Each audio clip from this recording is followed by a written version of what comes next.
Hello friends, good morning. Anika और सीरत की लव स्टोरी में आप लोगों का फिर से स्वागत है 2 दिन बाद। हाँ, एक दिन तो मेरा सफाई में निकल गया, दूसरा आधा दिन भी सफाई में निकल गया और उसके बाद मेरी तबीयत ख़राब हो गई। फीवर हो गया मुझे, क्योंकि मुझे डस्ट से एलर्जी है और डस्ट की वजह से मुझे काफ़ी परेशानी हो गई। तो कल के लिए आई एम सो सॉरी, बिना अपडेट के मैंने स्टोरी अपलोड नहीं की, ना आप लोगों को कोई इन्फॉर्म किया, तो उसके लिए मैं आपसे तहे दिल से मुआफ़ी चाहती हूँ। तो अब स्टोरी पे आता है। पिछले पार्ट में आप लोगों ने सुना कि अंजलि जो है वो शिखा की अच्छे से बैंड बजाती है, उसको घर से बाहर कर देती है और उस पर बाल्टी भर के पानी डालती है और झाड़ू से उसको बहुत मारती है। इधर शिखा चिल्ला रही होती है, कहती है यार प्लीज़ ना यार, लग रही है, क्या कर क्या रही हो यार अंजलि, तुम किसकी बातों में आ रही हो यार, सीरत की बातों में, सीरियसली ये सब उसी का किया धरा है यार। तो अंजलि बोलती अच्छा, तो मेरी तो आंखें हैं ही नहीं, मैं तो बेवकूफ़ इंसान हूँ, है ना, मुझे तो इयररिंग्स दिख ही नहीं रही हैं तुम्हारी जेब में, राइट, बहुत अच्छा है, बहुत अच्छा। तो कहती है यार ये इयररिंग्स, अच्छा एक बात बताओ, लड़कियां इयररिंग्स कहाँ पहनती हैं? तो अंजलि बोलती मैं ना तुम्हें अभी धो दूंगी, मैं बता रही हूँ, अभी तुम्हारी ये धुलाई अच्छे से लग रहा है हो नहीं रही है। तो शिखा कहती बेबी मेरी एक बार बात तो सुनो, उसके बाद तुम्हें जितना मुझे मारना हो ना मार लेना प्लीज़ यार, बहुत तेज़ लग रही है, ये कोई फूल झाड़ू नहीं है जिससे तुम मुझे मार रही हो, नारियल की झाड़ू है, ये बहुत तेज़ लगती है यार, क्यों नहीं समझ रही हो? यार कसम से लग रही है अंजलि, प्लीज़ यार मान जाओ यार, बहुत हो गया यार। तो अंजलि नहीं सुन रही होती तो शिखा एकदम से उसका हाथ पकड़ लेती है ज़ोर से और उसे अपने पास खींचती है एकदम, कहती है सुनो मेरी बात, इधर आओ। उसे अपने काफ़ी क्लोज ले आती है, इतना क्लोज कि एक दूसरे की सांसें वो दोनों महसूस कर रहे होते हैं। तभी सीरत का दिमाग ख़राब होने लगता है, वो सोचती है यार ये तो फिर मना लेगी यार, अंजलि वैसे इसके प्यार में इतना पागल है कि जरा सा क्लोज नहीं लाती कि इसकी बैंड बज जाती है, सब भूल जाती है इसने क्या किया क्या नहीं किया, मुझे कुछ करना पड़ेगा, कुछ करना पड़ेगा। और ये कह के वो एकदम से सीरत उठने लगती है तो अनिका उसका हाथ पकड़ लेती है, कहती है यहीं बैठो चुपचाप, मुझे पता है शिखा की कोई गलती नहीं है, सब तुम्हारा किया धरा है।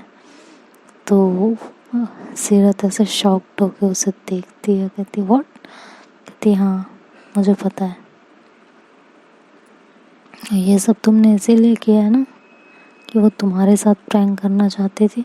लेकिन मुझे एक बात समझ नहीं आई, उसने सिर्फ प्रैंक करने के लिए कहा था और तुमने मना कर दिया, उसके बाद तुम ड्रंक हो गई, तो ड्रंक होने के बाद तुमने ये सब प्लान किया कैसे, मुझे ये नहीं समझ में आ रहा, बाकी तो मुझे सब समझ आ गया। तो सीरत अनिका की तरफ देखते और कहती है बेबी ऐसा कुछ नहीं है, मैं अपनी बेस्ट फ्रेंड के साथ ये सब। तो अनिका कहती बस बस बस बस, तुम्हारी बेस्ट फ्रेंड, मुझे बहुत अच्छे से पता तुम कौन से गुल खिला रही हो, बस अब रहने दो, मुझे बताओ कि ये सब कैसे। तो कहती है यार वो जब इसने मुझसे प्रैंक की बात की तभी मेरे दिमाग में प्रैंक सोच गया कि मतलब मेरे दिमाग में ये आया कि मतलब ये मुझे तुमसे डांट खिलवाना चाहती थी, मार पड़वाना चाहती थी। तो मेरे दिमाग में आया कि बहुत दिन हो गए अंजलि से इसकी पिटाई देखते हुए, अंजलि वैसे भी इस पर कम हाथ उठाती है और जब उठाती है ना तो बड़ा मस्त उठाती है यार।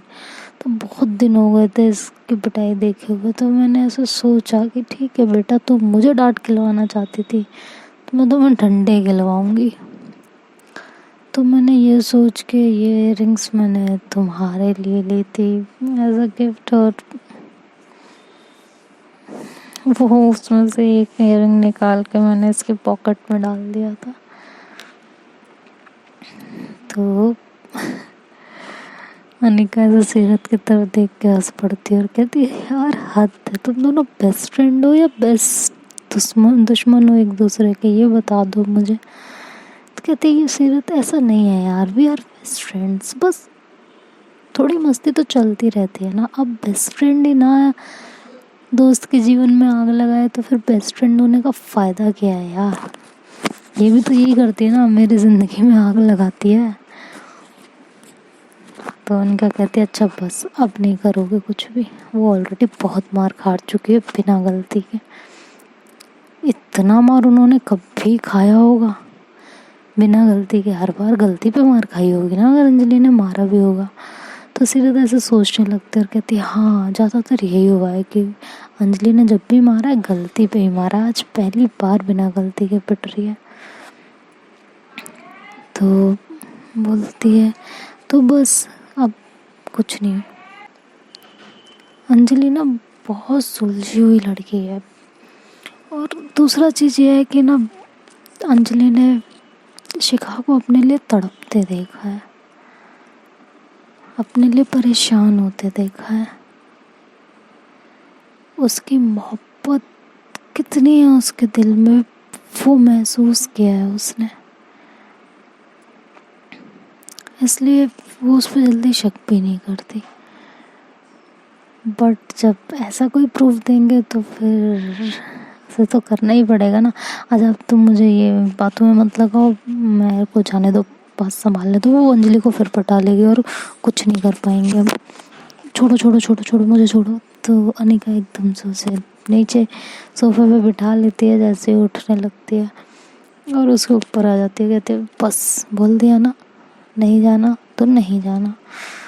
तो सीरत ऐसे जब अनिका उसके इतना क्लोज होती है तो सीरत की तो फूलती बंद हो जाती है। फिर तो भाई कोई क्या ही कहेगा। तो सीरत एकदम चुप हो जाती है, बस उसके मुंह से इतना ही निकलता है कि अरे बट। तो अनिका ऐसे उसके लिप्स अपने फिंगर रख देती है, कहती है क्या बट? हाँ कुछ नहीं, वो ऑलरेडी बहुत मार खा चुके हैं, अब और नहीं, अब हम कुछ करते हैं ना। तो सीरत बोलती क्या क्या क्या क्या करना है? हाँ तो अनिका कहती है कबड्डी खेले? तो सीरत बोलती नहीं। तो कहती फुटबॉल खेलते ना, चलो। तो अनिका ऐसे अपने सर पे हाथ मार लेती, कहती यार तुम्हारा कुछ नहीं हो सकता। तो इधर शिखा ने अंजलि को अपने बहुत क्लोज किया हुआ होता है, बहुत ही ज़्यादा। और उसके हाथ से धीरे से झाड़ू लेती है और दूर फेंक देती है, उसकी कमर में हाथ डालती है और उसे खुद से बहुत क्लोज कर लेती है। एक दूसरे की सांसें, एक दूसरे के दिल की धड़कन दोनों बहुत अच्छे से महसूस कर रहे होते हैं। वो अंजलि का हाथ पकड़ती है और अपने दिल के पास रखती है और कहती है इसको महसूस करो। तुम्हें लगता है मैंने तुम्हें चीट किया होगा?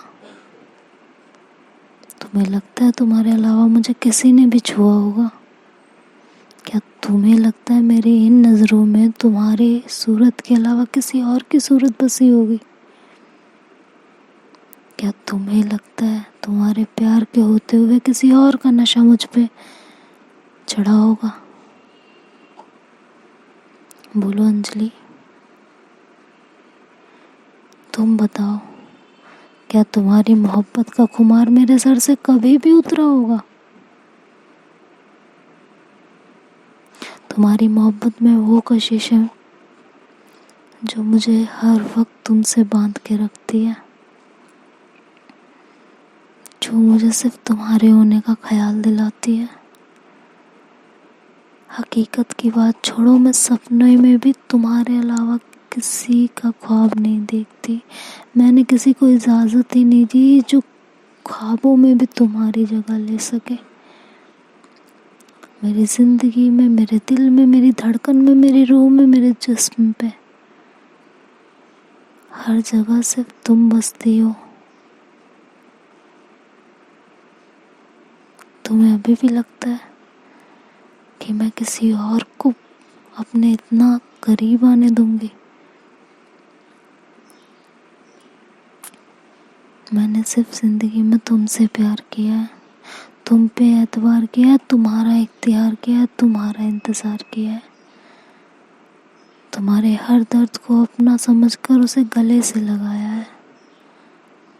इस तरह ही मैंने तुम्हें अपना बनाया है। बहुत कुछ खोकर बड़ी मुद्दतों से मैंने तुझे पाया है। कई बार मैंने तेरा भरोसा भी गवाया है, फिर भी तूने मुझे चाहा है बेपनाह, बिना किसी शर्त के। अब तू ही बता, तुम्हें लगता है क्या ये हाथ मैंने किसी और को थमाया है, कि सिर्फ तुम्हारा है, तुम्हारा ही रहेगा और किसी का कभी नहीं होगा? Anjali, look into in my eyes, please. मेरी आंखों में देखो, मेरी धड़कनों को महसूस करो। ये जो चलती है ये सिर्फ तुम्हारे लिए चलती हैं। मेरी आंखों में जो प्यार झलकता है वो सिर्फ तुम्हारे लिए झलकता है। तुम्हारी हर अदा पे मुझे प्यार आता है, तुम्हारे रुखसार पे मेरा दिल कुछ यूं अटक जाता है, मानो सुबह से कभी रात नहीं होगी।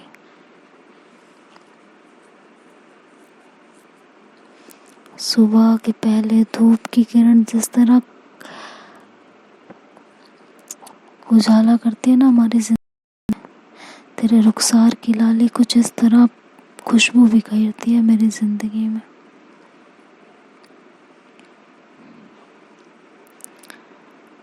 मेरे दिल में उठा हुआ ये तूफान जो है ना, ये तेरे चाहत की लहर है।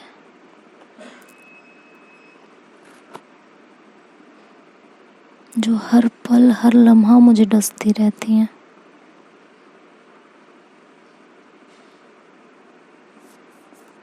और तुम्हें लगता है कि मुझे किसी और के नाम का साहिल चाहिए? नहीं जान, ये समंदर की लहरों की तरह जो मेरे दिल में मेरी धड़कनें तूफान मचा रही हैं ना,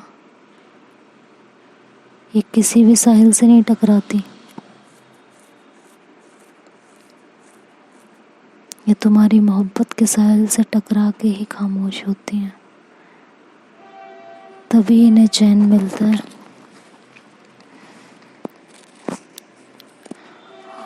और तुम्हें लगता है कि मैं किसी और के लिए तुम्हें भुला दूंगी, तुम्हारा ख्वाब दफना दूंगी? अरे ऐसा करने से पहले मेरी जान में मौत को गले लगा लूंगी। तूने मुझे अपनी आँखों के इन मस्ती में, अपने लबों के इसमें में, अपनी जुल्फों की कैद में, अपने जिस्म के हर एक मोड़ के हर एक जाल में कुछ इस तरह बसाया है कि मेरे रूह के, मेरे जिस्म के ज़र्रे ज़र्रे में बस तेरा इश्क समाया है। मैं किसी और के होने की ख्वाहिश करूं भी तो कैसे करूं? मैं किसी और के होने की ख्वाहिश करूं भी तो कैसे करूं? तू ही तो है जिसने मुझे अपना बनाया है, मेरी हर खामियों को गले से लगाया है। तू ही मेरे जीने का सहारा है और तुझे ही मैंने अपना मौत बनाया है। बस अंजलि, इससे ज़्यादा मैं और कुछ नहीं कह सकती। तुम्हें मुझ पर ट्रस्ट करना है नहीं करना, it's all up to you. Seriously, but I love you more than anything. मुझे इस कायनात की हर शय से ज़्यादा ज़रूरी हो तुम।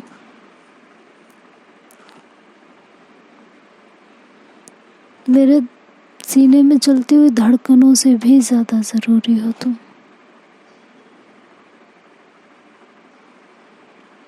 महसूस करो इन्हें, ये तुम्हारे नाम से धड़कती हैं और सिर्फ तुम्हारे लिए धड़कती हैं। तुम्हारे दूर जाने के ख्याल से बेचैन हो जाती हैं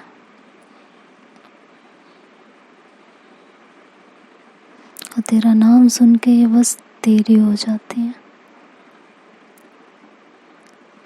इन पे शराब का नशा नहीं, इस पे तेरी मोहब्बत का नशा छाया है। तेरी मोहब्बत ने मुझ पे कुछ ऐसा कहर ढाया है, समझी। और ये इयररिंग्स, सीरियसली एक बात बताओ, इयररिंग्स कान में पहने जाते हैं अंजलि। अगर मैं किसी को अपने क्लोज लाऊंगी भी तो उसका इयररिंग मेरी शर्ट में फंसना चाहिए या मेरी शर्ट के अंदर गिरना चाहिए, क्योंकि मेरी शर्ट में पॉकेट तो होती नहीं है ना। तुम बताओ ना, अगर किसी को मैं गले से लगाऊंगी, किसी को अपनी बाहों में भरूंगी, तो उसका इयररिंग्स मेरी जीन्स की पॉकेट में कैसे आ सकता है यार। ये तो तभी आएगा ना जब कोई जानबूझ के रखेगा। और तुम खुद सोचो बेबी कि अगर मैं कुछ गलत काम करके आऊंगी तो किसी की इयररिंग्स में खुद उठा के क्यों अपनी जेब में डालूंगी। सोचो ना, खुद दिमाग लगाओ मेरी जान, जवाब तुम्हें खुद मिल जाएगा।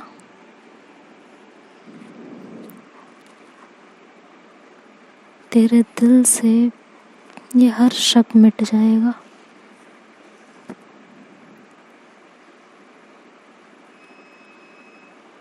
तो अंजलि उनकी आंखों में देखती है और शिखा उसके बहुत क्लोज होती है, बहुत ही ज़्यादा। और वो अपने दिल की हर एक बात उसे बखूबी बता देती है।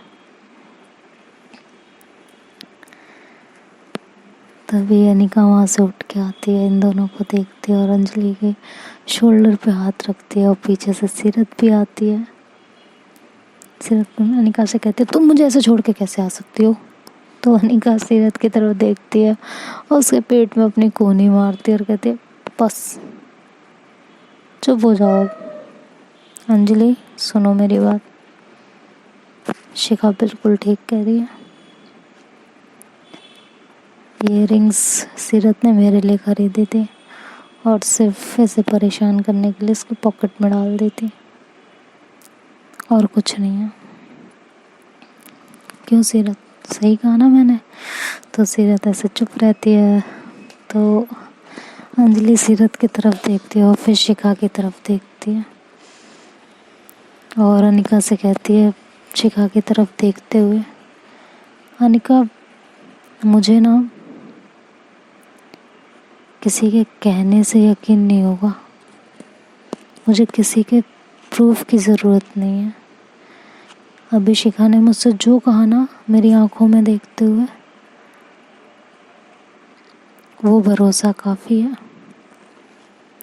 वो हर एक शब्द काफ़ी है इन पे यकीन करने के लिए।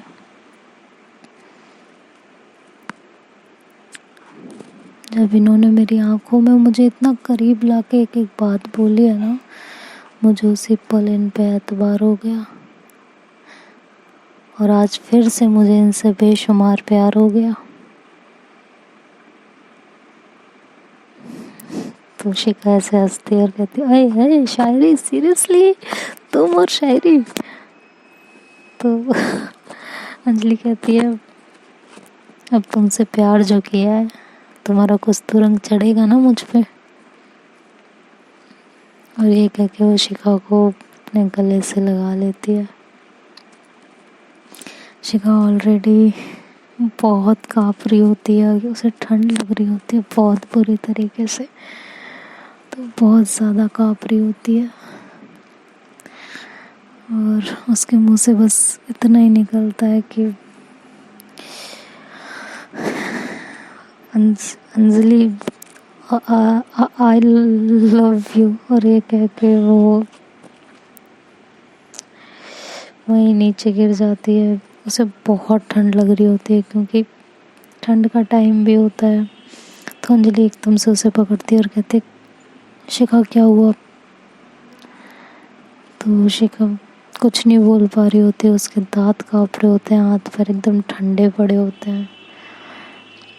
तो सीरत उसे उठाती है और मतलब सपोर्ट करती है, और अंजलि कहती है प्लीज़ इन्हें रूम में कर दीजिए प्लीज़, और आपके पास कोई मेडिसिन हो अनिका तो प्लीज़ दे दो, इन्हें फीवर हो गया है और इन्हें ठंड भी लग रही है। तो अनिका ऐसे अंजलि के पास जाती है और उसके कान में बोलती है ठंड का इलाज तो तुम हो, फीवर का इलाज मैं कर देती हूँ। तो अंजलि ऐसे मुस्कुरा पड़ती है और कुछ नहीं बोलती।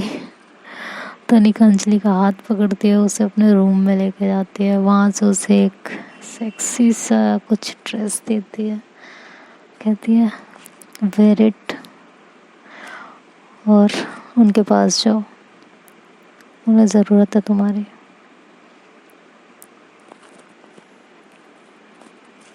आज जो भरोसा मैंने देखा है ना, सिर्फ उनकी बातों से तुम्हें उन पे यकीन हो गया। सल्यूट करने लायक है यार तुम दोनों का प्यार। तो अंजलि कहती है उनकी मोहब्बत ही कुछ ऐसी है, क्या करें। तो फिर वो कुछ नहीं बोलती और अनिका उसको एक मेडिसिन देती है, कहती है ये लो, अभी फीवर नहीं है, अगर तुम्हें लगे कि उन्हें फीवर हुआ है तो दे देना, वैसे उन्हें ज़रूरत पड़ेगी नहीं, उन्हें बस ठंड लग रही है, तुम जाके थोड़ा सा ना मैं क्या कहना चाह रही हूँ, तो सब ठीक हो जाएगा, ठीक है, टेंशन मत लेना बिल्कुल भी। रात बिरात कोई दिक्कत है होती है बेझिझक आके मुझे उठा देना, मैं चेक कर लूँगी, ठीक है। तो अंजलि कहती है thank you so much, thank you so much. तो अनिका कहती है अच्छा आप तो मुझे थैंक यू बोलोगे सीरियसली। तो फिर अंजलि हंस पड़ती है और अनिका उसको हाथ पकड़ती है, फिर से उसे लेके जाती, कहती तुम यहाँ ना टाइम वेस्ट कर रहे हो और कुछ नहीं, चलो उधर। और उसे उसके रूम में छोड़ के सीरत को कहती है अब तुम यहाँ बैठे रहोगे या चलोगे मेरे साथ। तो सीरत कहती क्या हुआ, उसकी तबीयत ठीक नहीं है, तुम चेक तो करो। तो अनिका कहती अरे बुद्धू इंसान चलो मेरे साथ। तो सीरत कहती अरे हुआ क्या। तो सीरत क्योंकि उस समय परेशान होती है शिखा को लेके, इसलिए उसे कुछ समझ नहीं आ रहा होता। तो अनिका जाती है अंदर, उसको पकड़ती है और उसे खींच के लेके आती है रूम से बाहर, और अंजलि को आँख मारती है और डोर लॉक कर देती है। और वहाँ से सीरत को लेती है। सीरत कहती हुआ क्या है यार, तुम डॉक्टर हो, उसे चेक तो कर लेती। तो सीरत कहते हैं अनिका कहती है अरे बुद्धू उन दोनों को टाइम दे दो, उसके ठंड का इलाज जो है अंजलि है, ठंड मिटाने की कौन सी दवा दूंगी मैं। तो जो है फिर वो कहती है ओके ठीक है, मैं भूल गई थी यार, मुझे उसे देख कर टेंशन हो गई थी बस। तो कहती है टेंशन मत लो, सब ठीक हो जाएगा, ठीक है चलो तुम रूम में। इधर अंजलि शिखा के पास जाती है, उसकी ड्रेस एकदम गीली होती है। तो शिखा को बहुत ठंड लग रही होती है। तो अब देखते हैं दोस्तों आगे स्टोरी में क्या होता है, अंजलि ऐसा क्या करेगी जो, खैर आप लोगों को तो पता ही है, ये एपिसोड स्किप ही कर देंगे, छोड़ो क्या बताना इसमें कि क्या हुआ क्या नहीं हुआ, है ना। आगे की स्टोरी कंटिन्यू करेंगे। Bye bye, take care.